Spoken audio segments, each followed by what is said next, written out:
સુરત મહાનગરપાલિકાના ભ્રષ્ટ શાસકો અને અધિકારીઓના ભ્રષ્ટાચારને લઈ પહેલા વરસાદે જ ખાડીપુર જેવી આફત આવી હોય જેને લઈ શહેરીજનોને ભારે હાલાકીનો સામનો કરવો પડ્યો હતો, જેથી અસરગ્રસ્તોને વળતર આપવાની માંગ સાથે સુરત શહેર કોંગ્રેસ દ્વારા મનપાના કમિશનરને આવેદનપત્ર આપી રજૂઆત કરાઈ હતી।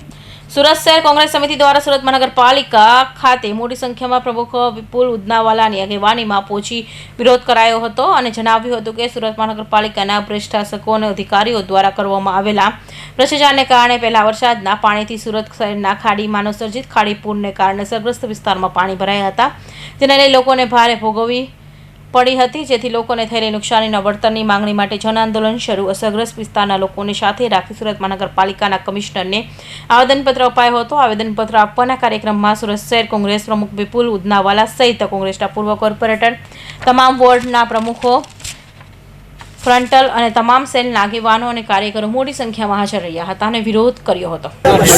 સુરત શહેર કોંગ્રેસ સમિતિ આજ મ્યુનિસિપાલિટીના મુખ્ય કાર્યાલય ઉપર આ ભ્રષ્ટાચારથી પેટ ભરીને કુંભકર્ણની ઊંઘમાં સૂટેલા ભાજપના શાસકો અને વિરોધ પક્ષના આમ આદમી પાર્ટીને આજે જગાવવા આવ્યા છે કે શહેરે તમને મત આપ્યો છે, નહીં કે ખાડીપુરમાં ડૂબાવી દેવાનો।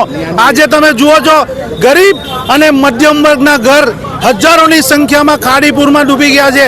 એમની અનાજ, એમની ઘર વકરી, એમનું ફર્નિચર, વિદ્યાર્થીઓના બુક, ચોપડા અને ટેક્સટાઇલ માર્કેટના વેપારીઓના લાખો કરોડો રૂપિયાનો સામાન આજે ડૂબી ગયો। ત્યારે આ મજા લઈ રહ્યા છે એ એસી કેબિનમાં બેસીને, એ અમે આજે એમની સામે વિરોધ કરવા આવ્યા છે।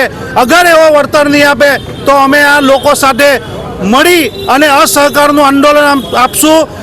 જો કામ નહીં તો ટેક્સ નહીં, રાહત નહીં તો ટેક્સ નહીં। અગર એમની તાકાત હોય તો લોકોની વચ્ચે આવે, રાહત આપે। 30 વર્ષથી ભ્રષ્ટાચાર કરીને પોતાના ઘર બનાવ્યા છે, 5 સ્ટાર ઓફિસ કાર્યાલય બનાવ્યા છે, આ બનાવીને લોકોને લૂંટી છે। એની સામે સુરત શહેર કોંગ્રેસ પાર્ટી ગલી શેરીઓમાં જશે, માર્કેટોમાં જશે ને એમના ભ્રષ્ટાચારનો આઈનો એમને બતાવશે। જય હિન્દ, જય ભારત।